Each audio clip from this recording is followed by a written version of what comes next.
ہم جو آج جدھر جا کے کھڑے ہو گئے، کیا مجھے بتاؤ کہ ہمیں اندازہ ہے کہ ہم اپنے ملک کو کتنا نقصان پہنچا رہے ہیں؟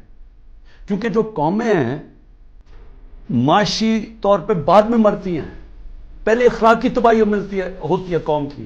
پہلے جب ایک قوم امر بالمعروف سے ہٹتی ہے تو ادھر سے اس کی تباہی شروع ہوتی ہے۔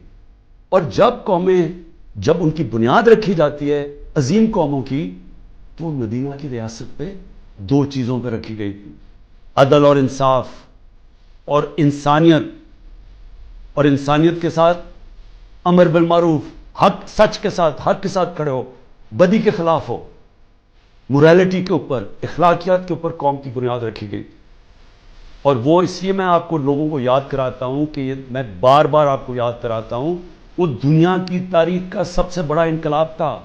15 سال کے اندر 2 سپر پاورز، ہجرت کے بعد 622 جب ہجرت کی میرے نبی صلی اللہ علیہ وسلم نے، اس کے بعد 636 اور 27 میں 2 سپر پاورز ان کے سامنے گھٹنے ٹیک گئی۔ تو کوئی انقلاب کس چیز پہ آیا تھا؟ فکری انقلاب تھا، وہ ہتھیاروں سے نہیں آیا تھا، لوگ بدل گئے تھے۔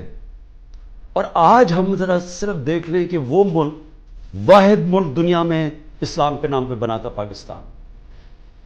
کوئی اور ملک اسلام کے نام پہ نہیں بنا۔